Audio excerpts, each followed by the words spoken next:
welcome to the anniversary episode of the Afterspark Podcast. Our extremely belated anniversary episode. That's so belated. Should have come out 6 months ago. Yeah. In our defense, you'll see how much we did not enjoy this movie, which did not help. Life things did not help. So yeah, sorry. Yeah. It's happening so late.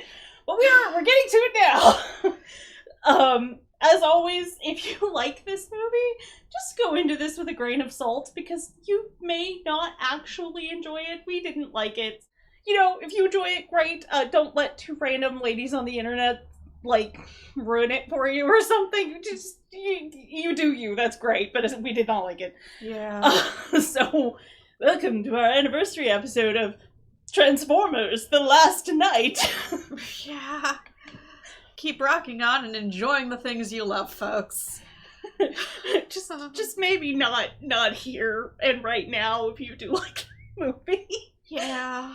So The Last Night came out in June of 2017, and personally, again, I didn't actually see this one until a while afterwards when I borrowed it from Specs. Yeah, I also did not see it in theaters. It made so little of an impression on me, I honestly don't remember the first time I watched it. Which isn't exactly a glowing review going into this, right? Yeah, I mean, if nothing else, I still remember most of the others. Yeah, I mean, I maybe don't remember the fourth one quite well either. Yeah. But we will talk about new and returning characters as they come up, as they do kind of do a better job of introducing the new characters a couple at a time, instead of drowning you in new dudes every 3 seconds. Yeah. And they reuse the bulk of the characters from the last movie, at least with the robots. Yeah. So we open on a battlefield.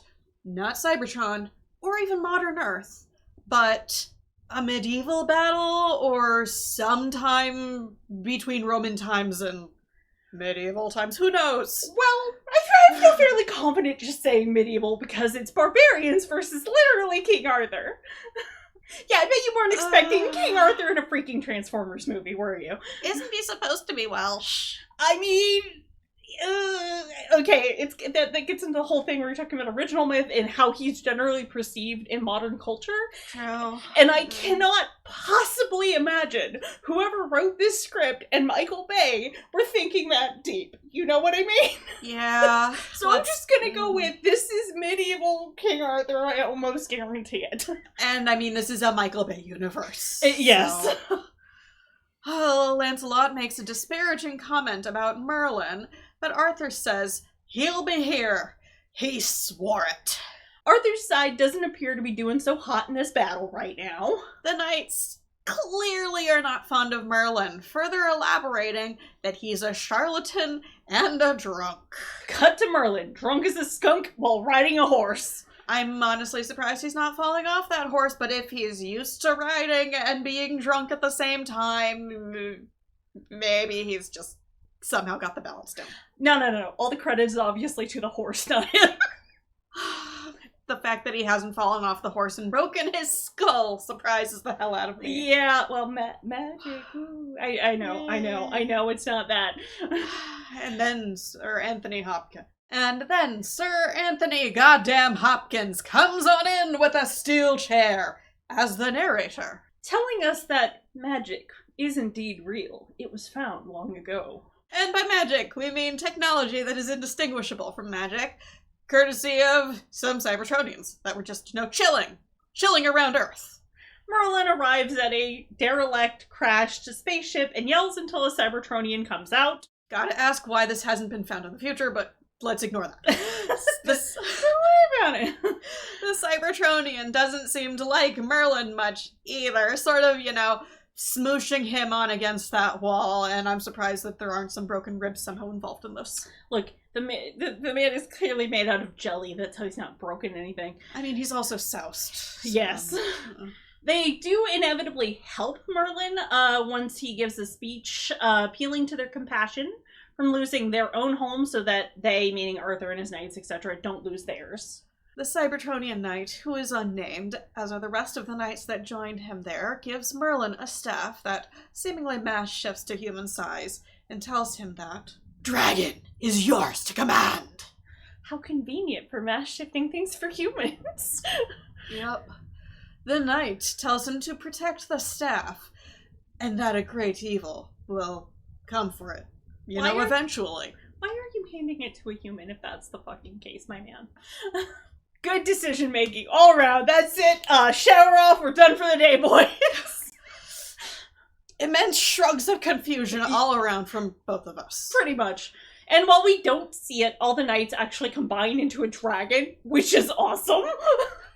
And then you don't see you don't really see this character or conglomeration of characters do anything interesting for most of the film.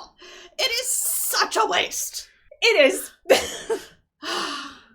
Merlin and the dragon head to the battlefield to render aid to King Arthur. And I will say, at least in this scene, the dragon gets to wreck shit awesomely, so yay. Yes, but the dragon is here for approximately 1% of the film, it feels basically, like. Yeah.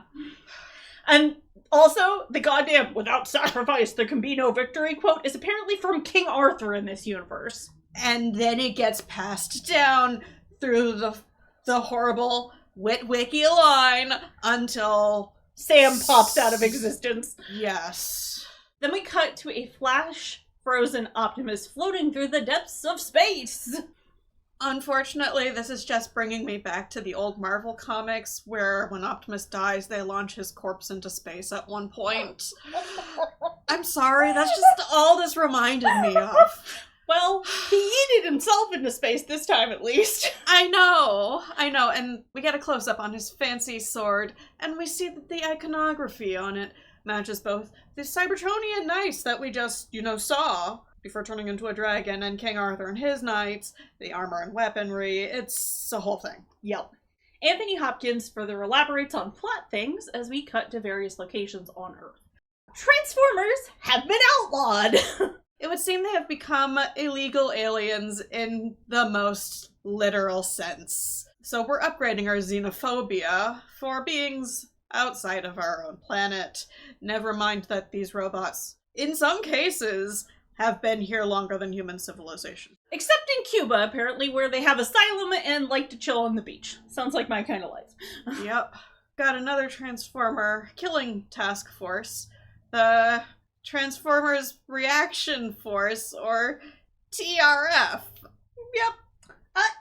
And our, the crux of our modern story opens when some teen boys sneak into a restricted zone looking for dead robots. There are multiple signs saying how bad of an idea this is. They climb up on a crashed spaceship and find what they think is a dead Transformer, but they flee when it moves.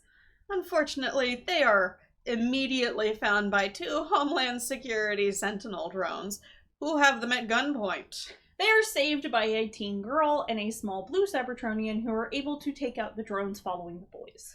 This is Isabella and Squeaks, and there will be more on them in a moment. We briefly see some army guys discussing the downed Sentinels.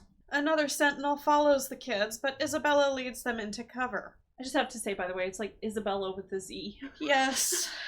But the cover moves, and the boys realize they are being shielded by another Cybertronian. This one's name is Canopy. Do they sometimes just change their names when they change forms? Yeah, that is a question that's been asked by multiple fans over the ages, and I don't have an answer for you.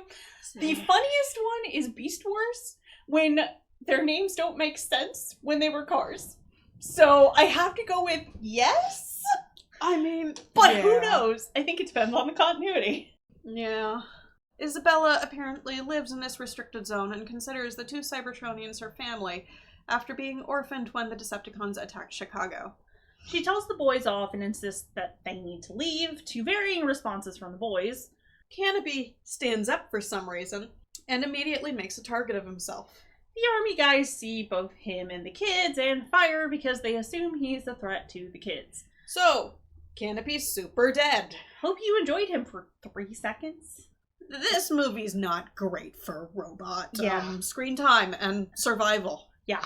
And now for some Cade action, if you will, as he comes driving into the scene in a Jeep. Cade is, of course, our returning protagonist from the previous film, and he starts shooting at the Sentinels with some superpowered handgun.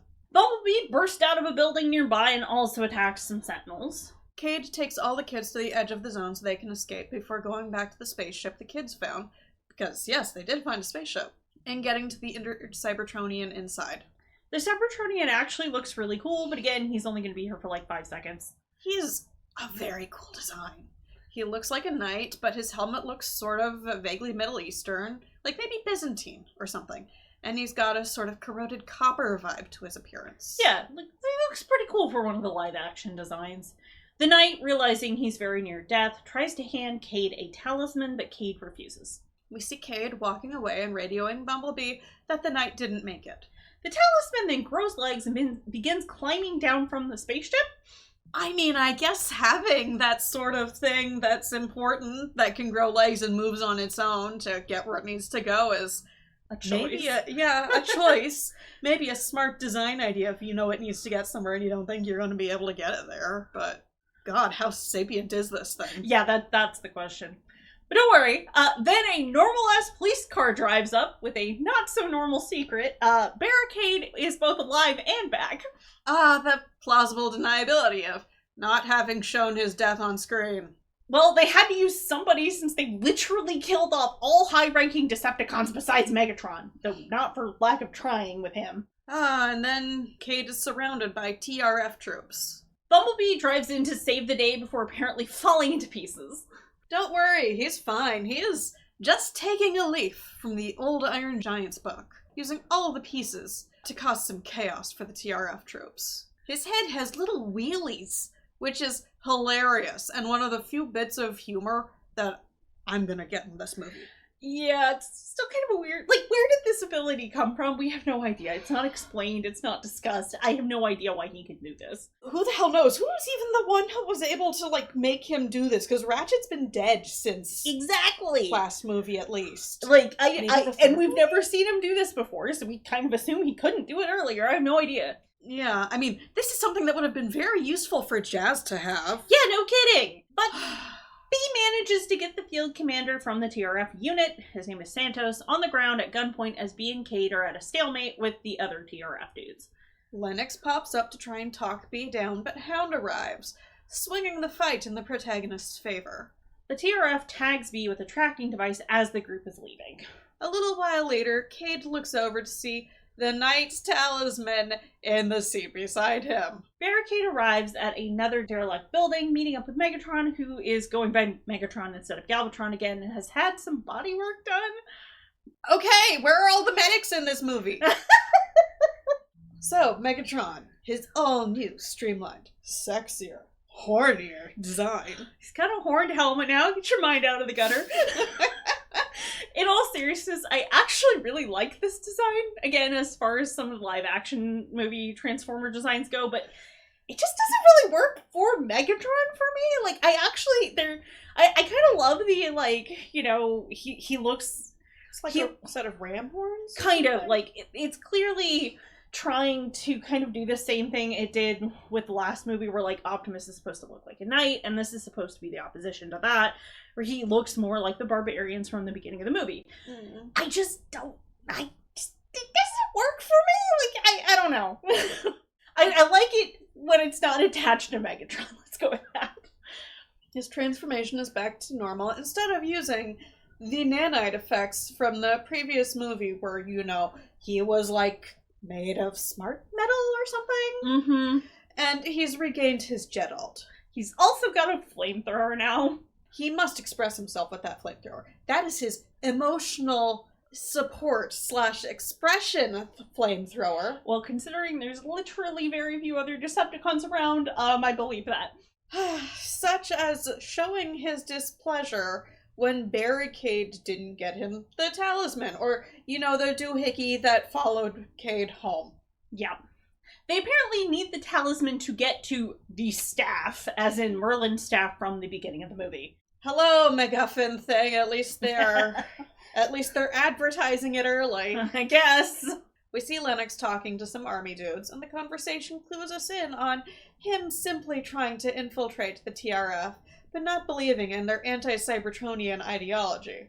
Optimus finally touches down on Cybertron, or crashes down, and looking around himself, he asks, "What has happened to my world?" Well, I mean, it was kind of, like, super fucked up by the time they ended up on Earth, I thought. So that's what I thought, too, so it seems like a weird statement. A feminine voice calls out to him, telling him that his world is dying. Optimus enters what appears to be some kind of funky ceremonial hall, complete with glowy lights and large impressive statues. Where he meets his creator, Quintessa, the prime of life, at least according to her. And Michael Bay, he has to ask the important questions, such as, what if the Quintessans were hot? And also feminine, and we only get one example, so... And she restrains Optimus, and one of her other servants manhandles him a bit before she infects Optimus with alien rage mind control virus, or whatever the hell you want to call it. And I just have to say, Daddy Prime is a sub, my friends. Quintessa tells Optimus that she needs the staff to bring life back to Cybertron, but that her knights had stolen and hidden it away on Earth with the humans. And I have to say, why would the Prime of Life need an exterior force in order to do a thing? Shouldn't life be something that she exudes? I think she's lying. Yes, I know. That's, like, I think she's lying badly. I think she is. Like, I don't think she's a Prime. I don't know. We aren't given very much, actually, we're not told much about her, but I definitely just sort of feel like, okay, 100% of what you're saying is just a straight up lie. Yeah.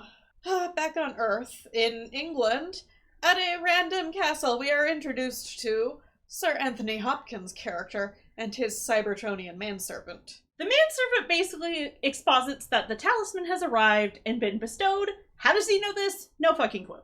Maybe he's got some sort of mental link to the thing, or when it showed up, Why, though? Maybe the damn thing when it showed up on Earth popped up with a "this is here" thing on his mental Earth map. God. I don't know, maybe it's the equivalent of a fucking tracking. I have no idea, but he knows this. So Anthony Hopkins' character is Sir Edmund Burton, and he will explain himself, a bit later. And I think, personally, we'll leave him to it. His manservant is Cogman, and Cogman is the best character in the live-action movies, not including the Bumblebee movie. He's certainly the best thing in this movie, at the very least. Onwards. In London, where we see a lovely lady showing her medal through the sport of polo, properly attired and in all the correct safety gear. This is Vivian Wembley, a literature professor at Oxford. Despite this, she appears to be giving a history lesson inside a museum in the next scene, so make of that what you will. I mean, maybe she's a docent? I don't know. I just know at some point, or when I looked it up on the wiki, she was called a literature professor. And that this seemed to be a class. I think they should have just made her a history professor, but fine, whatever. I mean, if she's doing a literature showing specifically on the Arthurian legends, it might make sense. It doesn't, though, with the way she presents it. It comes across like she's talking about how history is different from how it's depicted, but it's not talking about it in a storyline way, if that makes sense. That's true. I mean, if it was, it would make more sense. Right, because I actually think that would be an interesting angle to take and do with students, but no, she is approaching it from, like, it feels like a very historical manner, which doesn't make sense, because yeah, you can turn that into a literature discussion, but this just doesn't seem to be it. Yeah. She calls the Tales of Merlin and Arthur horseshit and goes into a more realistic explanation of these stories. Some highlights in her lecture include Merlin never existing. Remember that one? It'll be funnier later. And that the dragon was a catapult. Burton watches this lecture, goes outside, and has a one-sided conversation with her car. In any other movie, this scene would just be weird. But it's a Transformers movie, so this is maybe some foreshadowing. Yeah. And then we cut to Drift, balancing on his sword on the roof of a car. Somehow this is holding his giant-ass weight. Don't ask. Don't ask us. I don't know. This is the junkyard where Cade and the Autobots have been hiding out by the permission of the Sioux Nation, apparently, so they're chilling on a reservation. Cade, Hound, and Bumblebee arrive back at the junkyard. Cade going on to yell at Grimlock for eating the sheriff's car, and I just have to be like, there's so many cars, Grim. Why did you have to eat that one? I mean, maybe the black and white paint job make him think it's like a cow or something.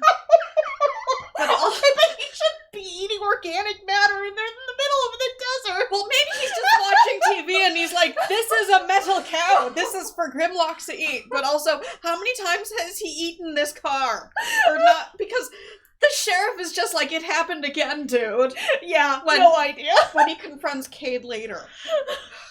I think he confronted him before now, Or actually. That's probably, why yeah. Cade, like, comes in, he's like, Grimlock, drop it. Yeah.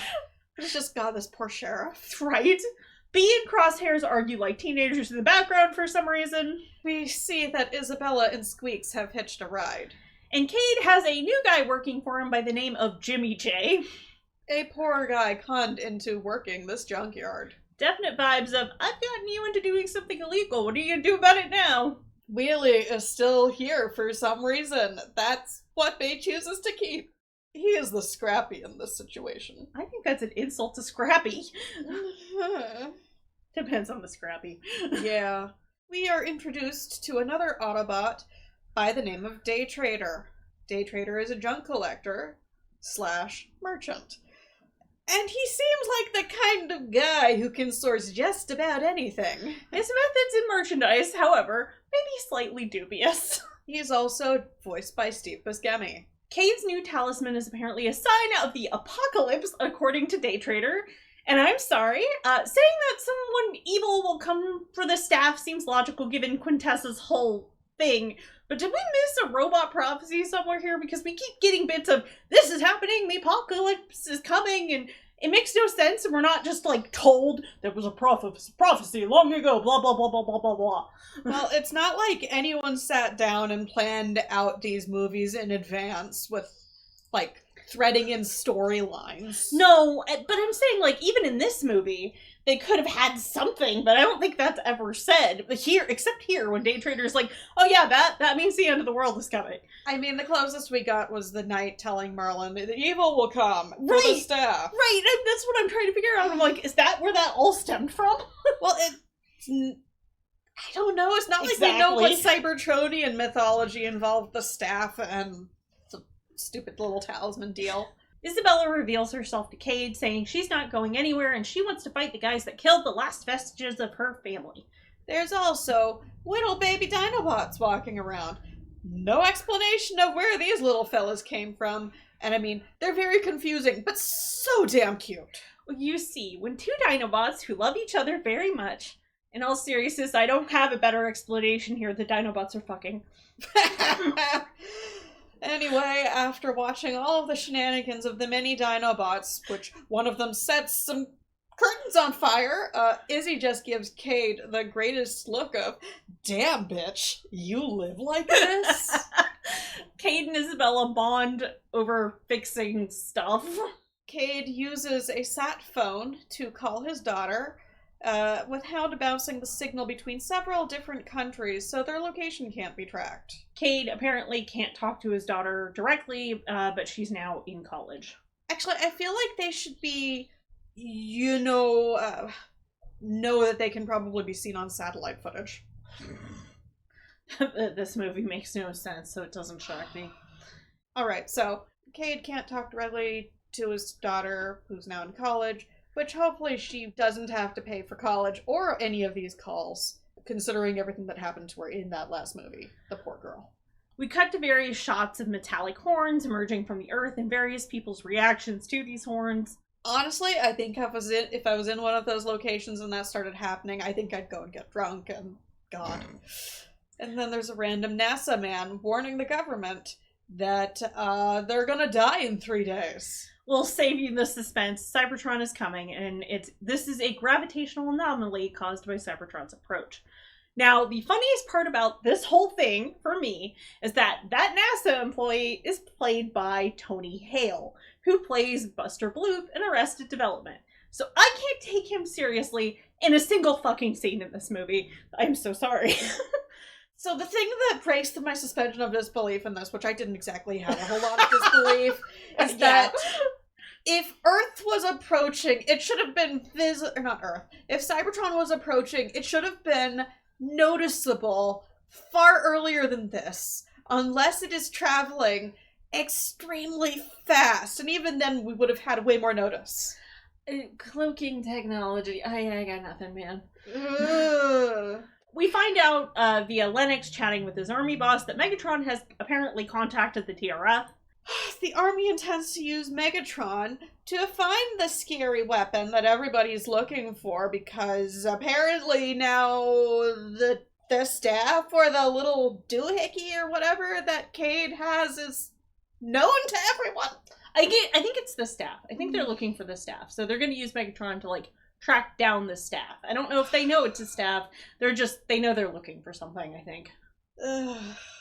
But Megatron arrives at the meeting, and I do legitimately love that he does the landing from Prime when transforming from his jet ult. That is fun.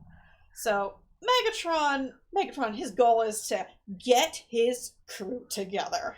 And as we said, they have killed all the important named Decepticons, so prepare yourself for a barrage of names and faces you have never seen or heard of in your life. The Decepticon roll call, baby! Imagine I'm doing a drum roll, please. Well, first we have Mohawk. He looks like a weird fish. He has a mohawk, and he turns into a motorcycle. Then there's Dreadbot, who's in for murder, bank robbery, etc. They will let him out as long as he wears a GPS tracker. Though this is due to Megatron emphasizing his points emphatically with his sword during this entire discussion when they first tell him no. His alt mode is a Volkswagen microbus. Then we have Nitro Zeus, a gloriously stupid name, 10 out of 10, love it, no notes. We don't learn his crimes, but he hilariously appears to be on, like, really good terms with his guards, except for Enrique. He knows what he did. And the government requests that he doesn't leave the country. The county. Oh, the county, yes! And we know we can't enforce this, but we have to say it. Definite vibes. And his ult is also a jet. And then there's Berserker. Hard nope. The government is not letting this guy out. We have no other information for you. But he does give off Beast Wars Inferno vibes. And then we have Onslaught. He's presumably named after the G1 character, but he turns into a semi. Mm-hmm. Why didn't they just use a combiner team or something? You could have had Megatron get these specific, seemingly unrelated bots all out, but surprise! They turned into something huge and scary. They even already had Onslaught right there! And I'm sorry, the Combaticons are genuinely my favorite combiner team. I don't know why. Except for Swindle and disowning him. Let's just say Swindle defected and changed his name to Day Trader. They've got the same vibe. I'm so mad at how well that would have fucking worked, quite frankly. So mad. Honestly, if I had to take a guess at it, maybe they didn't use a combiner because they already had a combiner in the second movie. And they would have had to do a repeat of the fucking balls. No, they didn't. They could have actually written a good movie. Yes, but they didn't make a good movie anyway. This is true, but at least maybe I could have gotten to see something cool if they had ignored the ball joke. That didn't need to be a joke. That doesn't need to be a joke again. I'm good. It really didn't. Lennox and his boss, Marsh Tower, realize that Megatron's after something. Jaeger has, and Lennox intends to follow him and then take Megatron out. The question is how exactly he plans to do this, but alright. Back at the junkyard, Isabella wakes up in a cuddle pile of mini Dinobots. We want to cuddle with the mini Dinobots, yes. Except, oh my god, it would probably end up so pointy. You just have to wrap them in little blankets!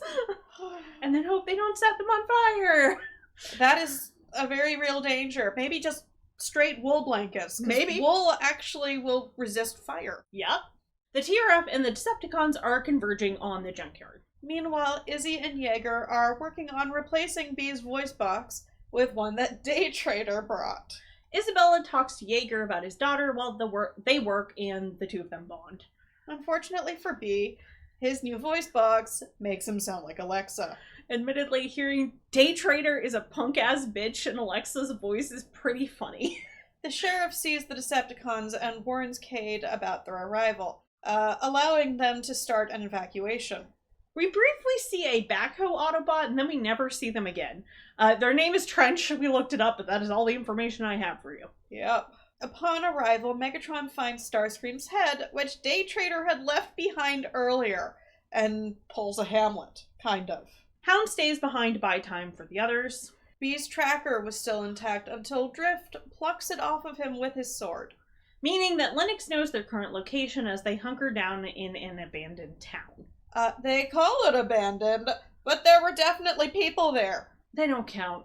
Grimlock and Slug take out part of the TRF convoy.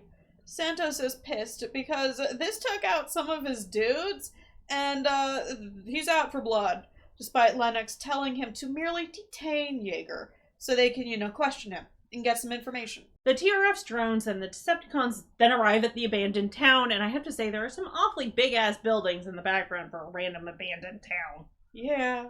Megatron gets a hold of Squeaks, and Isabella is really not happy about this, telling him to go to hell. And my favorite Megatron line from this movie is his response, which is, "This planet is hell." Which, for giant metal robots, that is probably very accurate. Valid, honestly.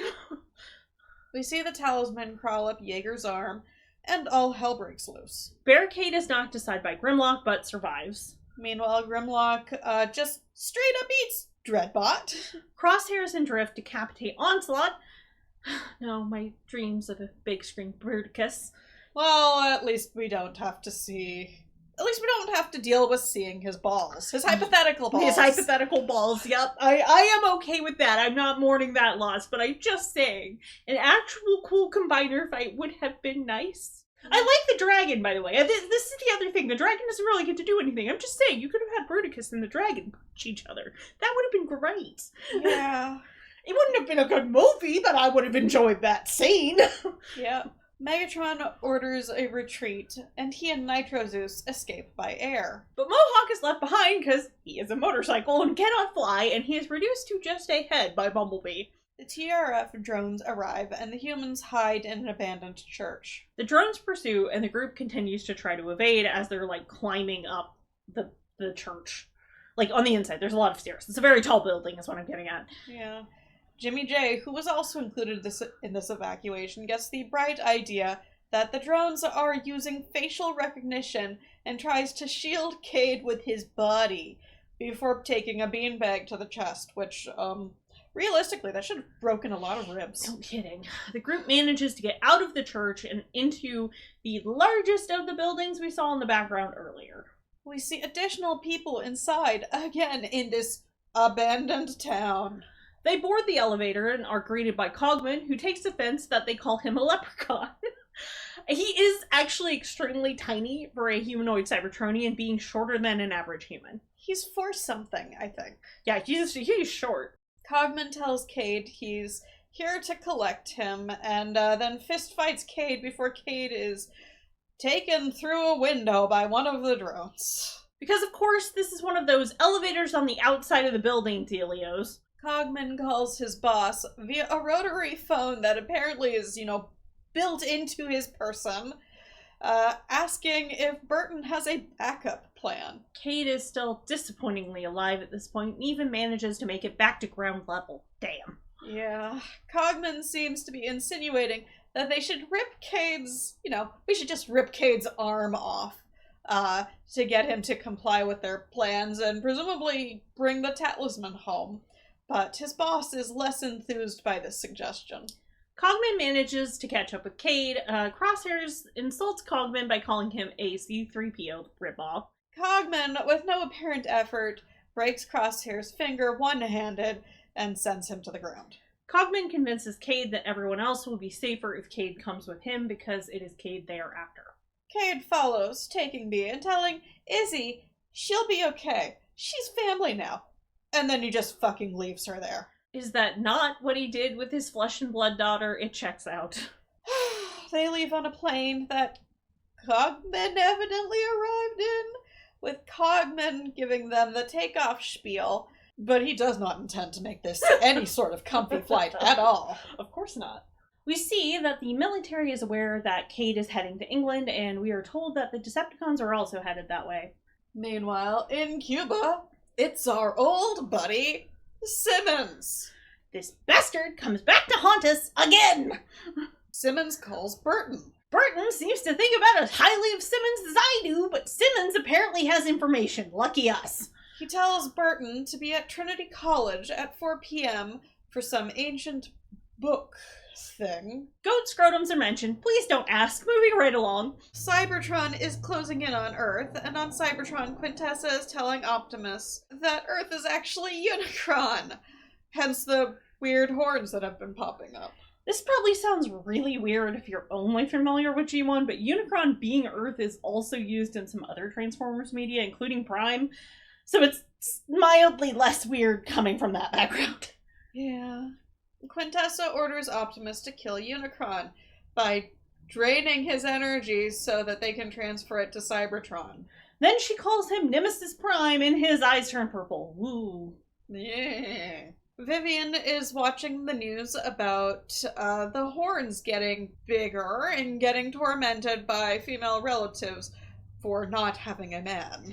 To their credit, they would be more than happy to help her find a woman, too.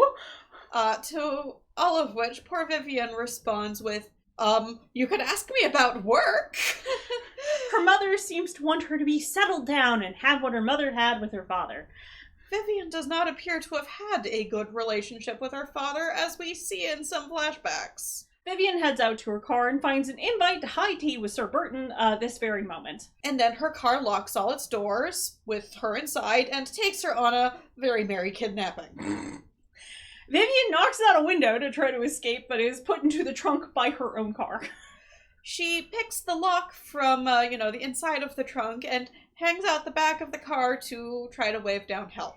Her vehicular companion scans a nearby car and gains a more modern alt mode, going from a smaller, older European car to a Lamborghini Centenario? We'll go with that. On board Cogman's aircraft, they have arrived at Sir Burton's estate, where they are greeted by Sir Burton and an elder World War I-era tank with memory issues and a fabulous mustache. He does have a very fabulous mustache. He also looks like his armor is in the style of a World War I uniform, so that's interesting. Vivian arrives and is unceremoniously dumped out while her own car transforms into bot mode and is trying very hard to placate her with a heavy French accent. Upon seeing this, Cade asks if this is a kidnapping situation or her first interaction with the Transformer. Yes and yes. Sir Burton introduces himself to Vivian and Cade as the 12th Earl of Fulgen? I think it's Fulgen. And the last surviving member of the Order of Wiccans? Wiccans? Fulgen. It's the best part of waking up. Vivian is given the chance to change into something not covered in mud and grass before this conversation continues. And now, in this exact moment, we are told the absolute dumbest thing in all of the Bay movies, bar none. Her French car? It's fucking Hot Rod. Nothing about this is correct. His attitude? Incorrect. His color? Incorrect. His accent? Extremely incorrect. The only correct thing here is the alt mode. I do agree with that. It's a good real-world alt mode variant for Hot Rod, because his original one in G1 is actually a Cybertronian vehicle. All of which is to say, this is so dumb, and I love it. I don't know why this one thing doesn't break me, but okay. I laugh like a hyena every time. I'll be like, this is not a Hot Rod, but this is Hot Rod. Poor Hot Rod is struggling to be understood with his French accent. And basically, he didn't choose this. The French accent was simply thrust upon him. Well, is it better or worse than the Alexa voice that Bumblebee could have been rocking this entire movie? No comment. Hot Rod apparently swore an oath to Vivian's father to protect her. Vivian would like some answers about what the hell is going on and tells Cade to shut up. Yes, queen, more yas. Cade continues to make a fool of himself after introductions are complete, trying to be like, I'm a big inventor guy. Vivian is not impressed. And I mean, neither are we. Cade continues to be a dick. Cogman takes offense and tackles him, asking Vivian if she would like him to remove Cade's head. Tempting is her response. Cogman is revealed to be a headmaster, which doesn't really mean anything in the context of this movie at all. But if you know any of the deep or older Transformers lore, it could indicate to you that he might be missing some bits. Some important bits. Burton takes the two of them on a tour of his collection of Transformers and Witwicken history memorabilia, rather. Including, but not limited to, the Cybertronian watch that killed Hitler, who is apparently a mean little son of a gun who needs to be kept in watch jail. The Order of Witwickens was apparently quite expansive at one point. We're given a jump scare of Sam's face in the deluge of portraits the camera cuts to. And the original Witwickens were descended from Merlin. Yeah, it's like a who's who of famous historical figures. Yeah, not necessarily the ones that were, like, not all of them would have been descended from Merlin, like, yeah, it but became an order, but members of the order. Yeah. Just in general. Because, yeah, you can't imagine George Washington being related to Sam Witwicky. Right? Cade comments on one of the images, saying it looks like B. It is B. In World War II. B fought Nazis, y'all, and that statement's more topical than I would fucking like right now. This whole conversation insinuates that the military has known about the Transformers for years, at least in Europe, considering, I mean, look at World War I tank dude. Exactly. They've been there since for 100 years. At least. And this movie's not gonna explain it, so why should we care? Don't worry about it. There's a flashback of B and Hot Rod literally shooting Nazis. Burton also tells the group that there were Cybertronians back with King Arthur. Vivian's like, that's not a real thing. Cade gets smarmy and mouthy again, and ugh. Burton takes them to the original round table, which that has aged very well, and talks about the Knights of the Round Table, Arthur's 12 knights, and the 12 alien knights who stood behind them. Cogman accentuates Burton's story by playing the organ. Burton is displeased. However, I think we all know it made the story more epic. I think Cogman's just been going stir crazy in the 1,200 years he's been stuck on this planet. Yes, I 100% agree, but boy, it's fun to watch. Maybe 1,800 years, who knows? Yeah, I don't know if they say. Cade is the last knight, according to legend. Cogman attempts to continue to provide ambiance, switching to a very feminine-sounding opera voice. Burton, again, objects, to which I simply say I'm convinced these two have been married for the past 40 years with the way they bicker back and forth, and I ship it. They list all of the virtues of a knight, getting stuck on chaste, as Cade interprets it as C-H-A-S-E instead of C-H-A-S-T-E. Then both Vivian and Burton definitely give Cade the side-eye for his lack of game. Honestly, I'm sitting here going, what qualifications does this man have? For anything. Yes. The conversation continues with Burton revealing the existence of magic, i.e., the staff. The fancy-ass MacGuffin for this movie. The staff will apparently only work for someone of Merlin's descent due to it being tied to his DNA. Never mind that this is literally not a thing that should exist in any descendant's DNA so far after the fact. And then Burton drops that Vivian is Merlin's last living descendant. This is really unlikely, but okay. And remember when we said she thought Merlin didn't exist? Yeah, this is why that was funny. And we must conclude that Sam is in fact dead, as he presumably also would have fit that qualifier. Yeah. Vivian doesn't really believe in all of this nonsense, but Burton tells them that their world depends on them finding and using the staff. MI6 and TRF descend on the castle, and the group splits up. Cogman and Burton heading to the library Simmons was talking about, and B, Vivian, and Cade heading off back to her mom's house. And Hot Rod apparently has a time gun.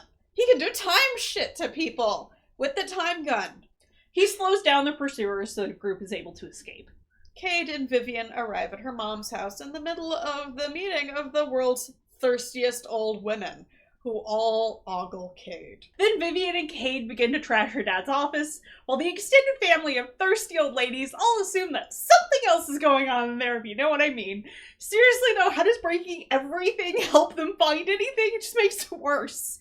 Who the heck knows? Simmons calls Burton, angry that he's late, and Cogman drops Burton off. They continue to have an angry phone call into the library where Simmons apparently wants admittance to the Order of Witwickens. Burton is able to find out the information that Quintessa already told Optimus, that the Earth is Unicron, and the whole sucking each other dry thing, blah blah blah blah. Apparently, Continental Drift has moved the horns around, but apparently they were in a circle with Stonehenge in the middle. What the fuck? Yes. Meaning, we gotta get to Stonehenge at some point. And also, considering what Unicron typically is and what those fucking little fucking horn things are like. It doesn't even make sense, I know. It really doesn't. And also, Unicron, at least in the original movie, he eats planets! Again, in some other media, he is like the direct opposite to Primus. And so he's actually been Earth in a couple of different things, including some of the weirder, like one-shot comics. Yes, but in the original, Marvel comics, I'm pretty sure he was still the opposite of Primus, is because Primus was literally the center of Cybertron. Yeah. Primus's face is stuck in the center of Cybertron in the Marvel comics. I think we were going for the same vibes, but it makes no sense that his horns are just migrating around with the continents. But it's just, I don't know, this version of Unicron doesn't really have any agency because he's not doing anything. He doesn't even wake up.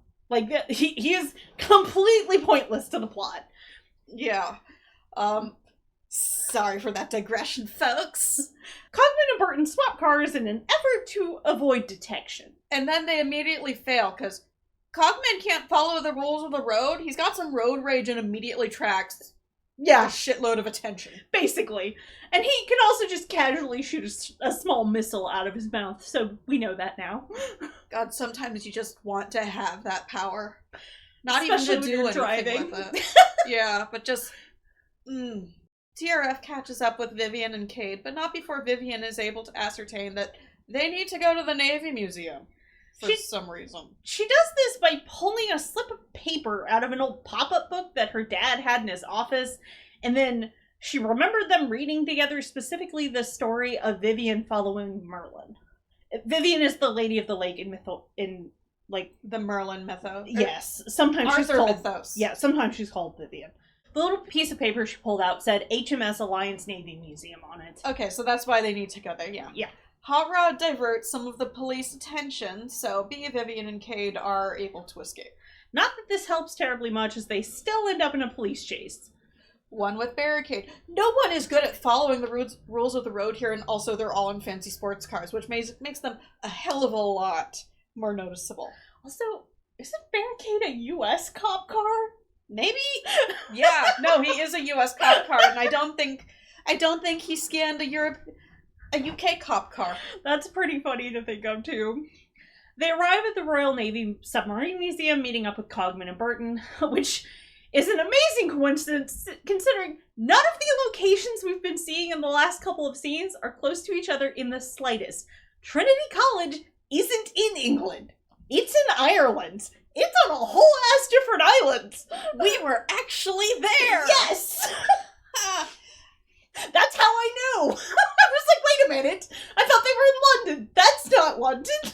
Well, I mean, they've done similar things. Remember what they did with the city and... With Petra. I know. I think this is more egregious because it's in Europe and, European locations are more known. Well, I was thinking specifically of that one in China at the last movie. Oh, God, yeah, that too. This one was funny because I realized it without looking anything up. Yeah. Cade and Vivian jump the gate and the workers get mad, only to be soothed by Sir Anthony Hopkins telling them that he'll get them, and that they just love submarines so much. And then in a much less soothing scene, he's loudly evicting all the tourists out of the submarine. Unfortunately, he can't join Cade, Vivian, and Cogman on their undersea voyage, but he does inform Vivian that her father left the sub, the Alliance, to her, which... Got a question. What right did he have to do that?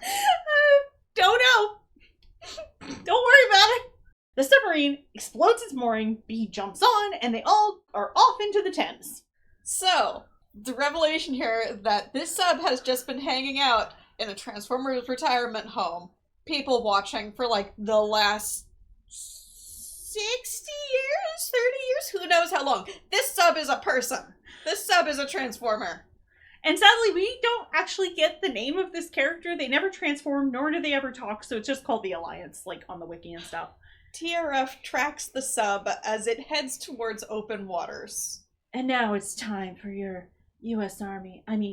Navy, porn as we cut to many different shots and many different ships and their brave men in uniform. B is still hanging on outside the sub. Hey, do you remember when the U.S. Army dumped Transformer corpses into deep water to keep them from coming back to life or whatever? All this is to say, B's gonna be handling a lot of deep water pressure, which seems odd. Yeah. TRF, including Lennox, follow the group on several other subs. The Alliance manages to ram into the large nuclear attack submarine following them. You go, girl!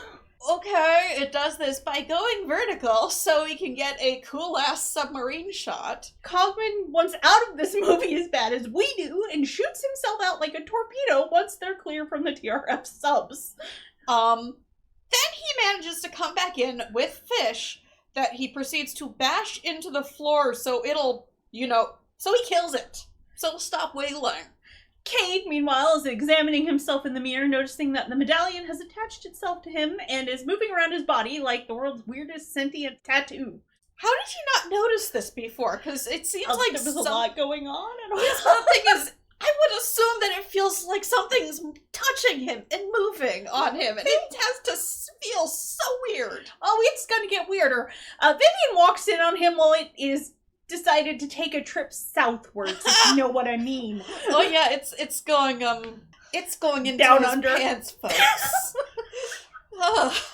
But Cogsman is here to improve the scene by serving them a romantic candlelight dinner. Cogman serves sushi. Or, whatever a 1,500-year-old plus alien robot's interpretation of it is. I think the word he was looking for was sashimi, because this looks nothing like sushi. Yeah, and it's not like they even brought rice with them. Yeah. Let alone wasabi or anything else.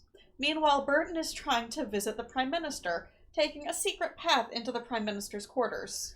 The Prime Minister, upon seeing him, calls security. Burton has the watch that killed Hitler, so they back down. Apparently the watch knows to mind its manners with Burton. Apparently. Burton tells the Prime Minister that he needs to marshal all of the shit because the world is ending. Under the sea, the Alliance and TRF arrive at a giant submerged alien ship. How did no one find this till now? I'd say it's shielded or some shit, but it shows up on Lennox's sonar in his submarine, so fuck if I know.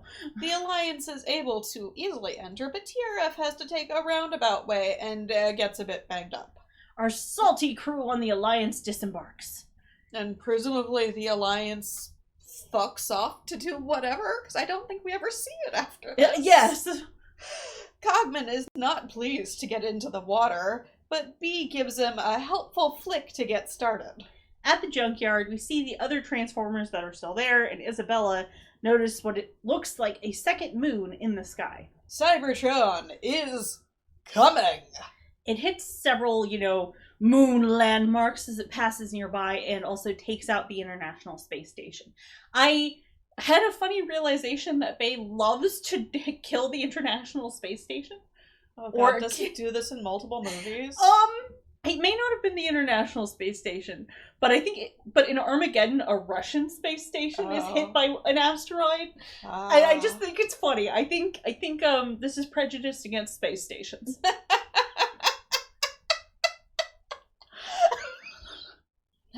Day Trader managed to get the Autobot ship, so they gear up to meet with the rest of the crew.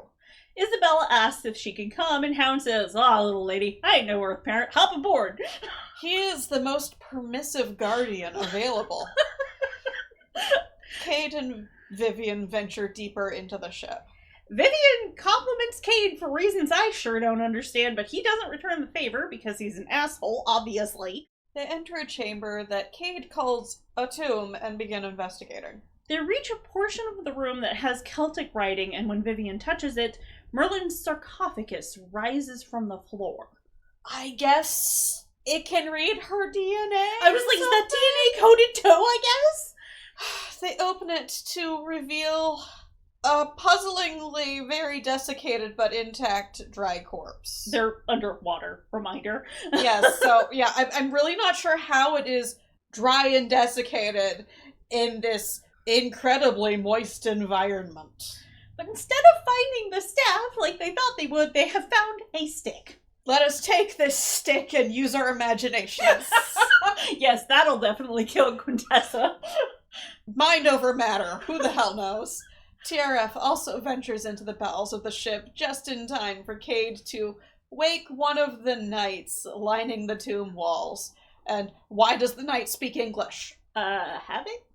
TRF shoots at the knight while Cade dodges heroically. The poor knight is literally just defending his property, or the place that he was supposed to defend. Vivian picks up the stick and it transforms into Merlin's staff. I guess that mind over matter thing really was accurate. More like DNA over matter. I guess, yeah. Honestly, Merlin, you probably could have just dumped it in a pile of sticks and no one would have ever found it ever. Well, maybe Quintessa would have anyway? Maybe.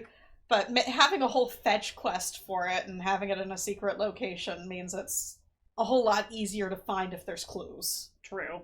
Lennox and company corner Vivian, but she threatens to drop the staff down a shaft. More knights wake up to protect the staff and attack TRF, only to be immediately killed by evil Optimus, because here comes Optimus with a steel chair, folks. So many steel chairs. Sorry, I'm gonna stop you like that. We're gonna stop you right there. We did the wrestling bit like 2 movies ago. Yeah. Cage tries to talk to Optimus, but Optimus isn't listening and demands the staff from Vivian. Optimus takes it and walks off. B follows while the humans all head back to their subs. They don't make it to the subs, as this fancy sunken ship is now rising to the surface, having started moving when Vivian activated the staff, and also we're just going to ignore the extremely well-preserved corpse.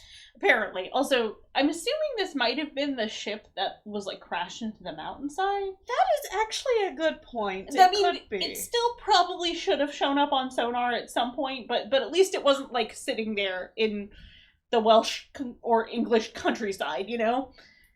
The countryside of a small European island. Right. B and Optimus fight, and Bumblebee gets his door wings ripped off. Ow. Oof. Cade again tries to intercede, but this does not accomplish much. Optimus continues to beat the snot out of B. B finally speaks, telling Optimus he is his oldest friend, and this finally wakes him up. Never mind the first movie where he, talked at the end. Megatron and Nitro Zeus arrive in time to fuck Optimus up and take the staff for themselves and fly off. A bunch more of the knights apparently woke up, and they proceed to beat the snot out of Optimus, mad about his betrayal and the fact that the staff is now off in the side of the evil or whatever in this movie. But Cade stops the lethal blow of one of the knights when the medallion turns into a fucking sword, and he has super strength to stop the knight's slash. So stupid. It's stupid magic shit. I would agree if it was, but it's not. It's just looks like, a mostly normal metal shield or sword, whatever. It's dumb. Anyway, moving right along. Optimus vows to never betray his brothers again and go to Cybertron and kill Quintessa. Bits of Cybertron are already touching down on Earth.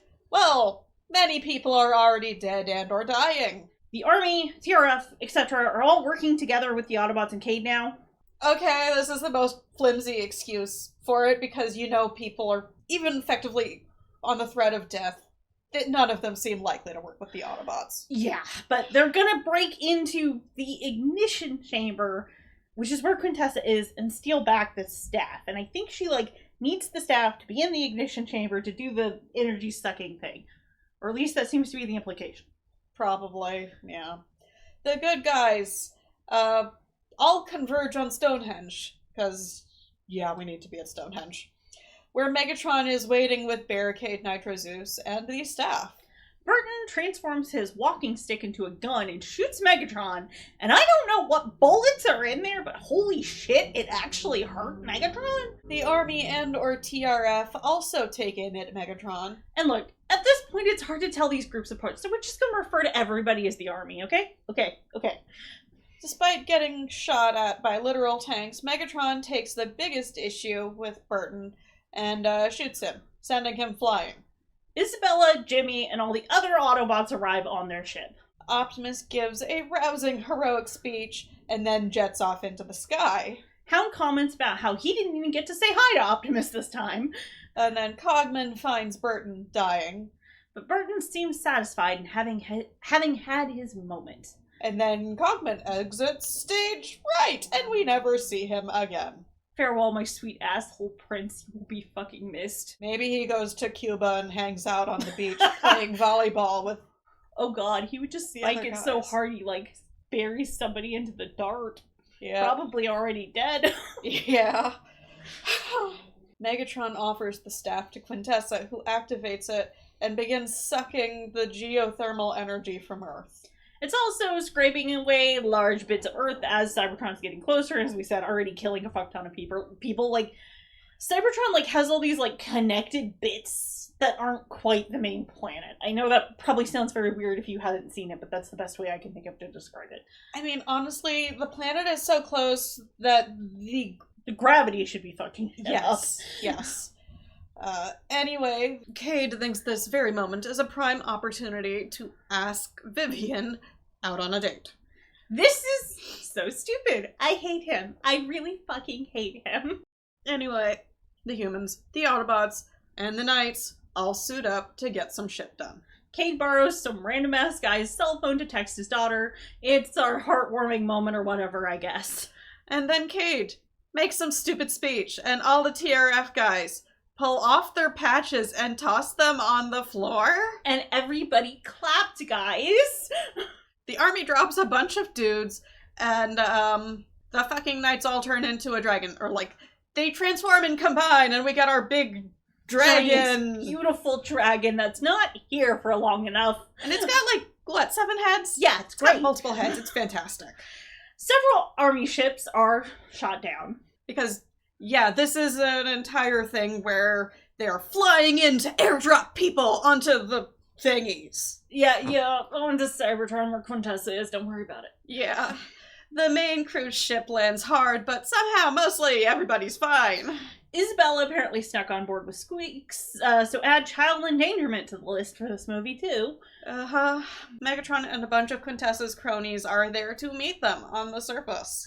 The Autobots arrive to provide cover for the humans. And a bunch of little Quintessa dudes pop up and combine into a huge robot demon guy. It's cool, but it's only going to be there for 5 seconds. Don't worry about it. It's Buster Bluth's turn for a pep talk. That's right. The scientist from earlier is physics for the win. Let's blow this thing up to send it crashing into the other thing. And the humans get the call that their operation is over and they all need to bail. Some folks are less enthused about that than others. Cade, yeah. Squeaks blows up a gun emplacement. Optimus arrives on the battlefield riding a giant fucking dragon and kills the demon robot combiner's component bots. Most of the army guys bail, but Vivian does not, kissing Cade and running for it towards where the Autobots are waiting. Cade follows. The ignition chamber is hit, but isn't damaged enough to cease operation. Cade, Vivian, and the Autobots make a desperate bid to get to the staff, basically. The Autobots are fighting Megatron as the group surges forward. Optimus finally kicking him through a wall and out of sight. Vivian gets to the staff, but loses her grip as the chamber is falling and tumbling with them in it, and there's all of these mid-air scenes. Yep. With some help from Bee and Cade, she manages to get a grip again. Optimus and Bumblebee are able to take out Quintessa, who disintegrates. The chamber is still falling. With some quick thinking from Hot Rod, who stops time, Optimus is able to grab Vivian and Cade and escape. Oh, those soft robot hands. Yup. And then we get a pretty badass shot of Optimus in truck mode driving out of the collapsing bits of the ignition chamber. Squeaks and Izzy reunite, not too much worse for wear. Bee and Cade have a moment. Optimus Prime monologues over the top of the scene about working together and fixing their planets. And calls all the Autobots to go home. To Cybertron. The credits roll, but don't worry, we're not done yet. Because Quintessa is still alive. Somehow. Only now, in human form? And like a wet fart, the movie's finally laid to rest. Alright, what are our opinions about this piece of garbage? So bad. My opinion is bad, and I don't really want to see it again. We had to watch it at least 3 or 4 times. Yeah. In preparation for this, it was a lot, and I don't really want to contemplate this movie again. once we're done recording this. Some things I liked, question mark. Cogman, absolute delightful clusterfuck of a bot, 10 out of 10. Anthony Hopkins, what is he doing in this movie? I don't know, but at least he did his job. He was entertaining. Hound, I like him. I still like him. He didn't do anything amazing or anything, but I liked him every time he popped up, and he continues to fill me with the warm and fuzzies, courtesy of Mr. Goodman. French Hot Rod, my dearly, dearly beloved. Megatron's Berserker design is still my favorite of his designs in the Bay movies. I would like a decent figure of him, but I still don't feel like it's a good Megatron design. Okay, so I enjoyed yelling about the absurd candlelit dinner scene in the submarine. So stupid, because why would you have candlelit dinner in a submarine where presumably you don't want an open flame? I'm also just baffled what Cogman was thinking and why he did it at all. The entire scene just confuses me. I feel like Cogman has just lived on this planet for so long that he has ceased giving a fuck about anything. Yeah, I think Cogman was bored. He's like, well, I gotta be on the set for another 3 hours. I might as well do this. It'll be funny. Yeah. Like, this guy is doing everything, presumably, because it's entertaining for him exclusively. I have to assume, yeah. And then the Wine family members, who just want Vivian to have a good time, because, like, one of the ads they bring up from the classified section is that this person has a dungeon, which presumably means it's a sex dungeon they're talking about. Just want her to have a good time. They're still the thirstiest old ladies on the planet, but at least they want her to have a good time. Yeah. In all seriousness, I think this movie's biggest sin is it's just not having any fun with its premise.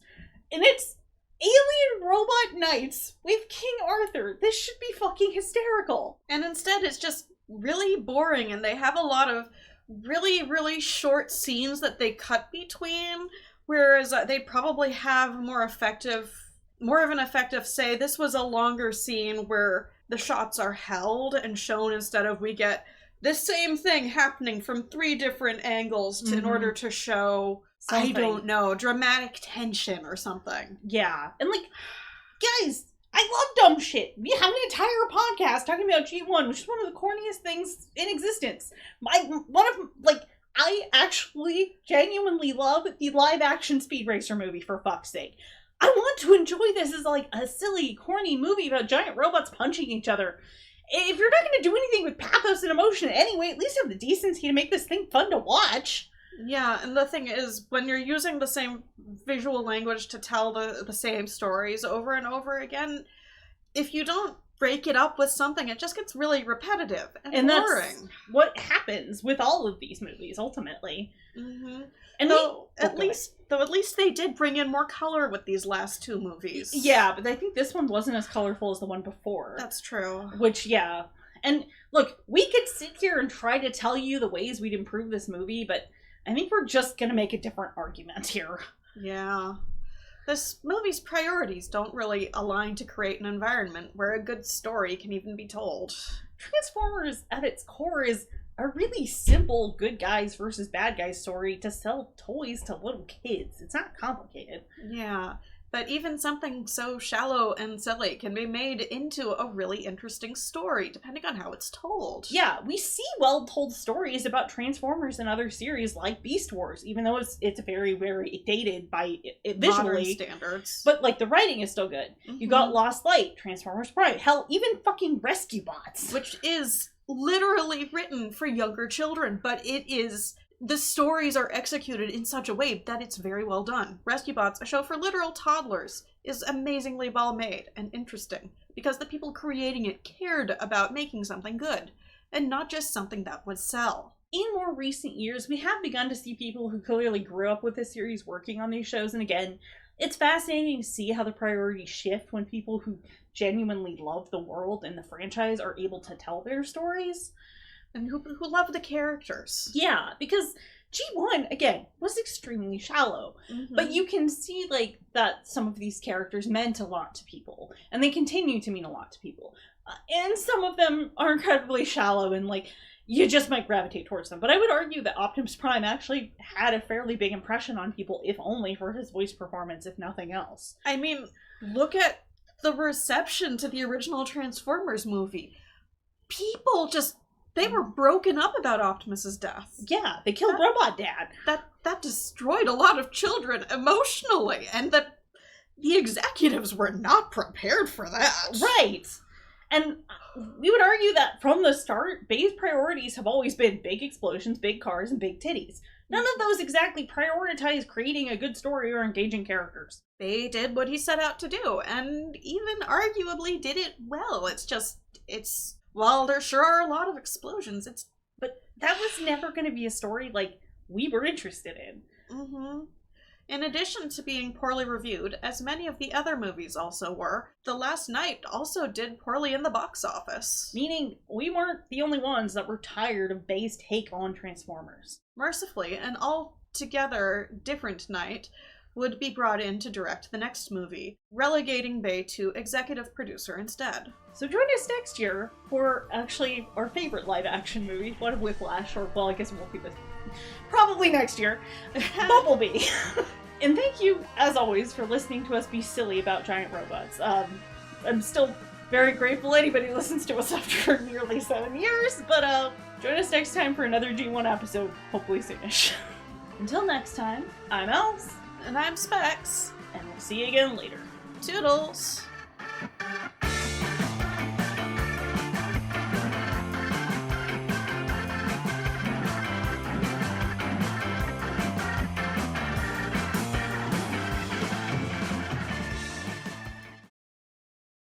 And the cat had escaped out the window, and he was out in his underwear in 2 small Crocs sandals. Trying to get the cat. I see.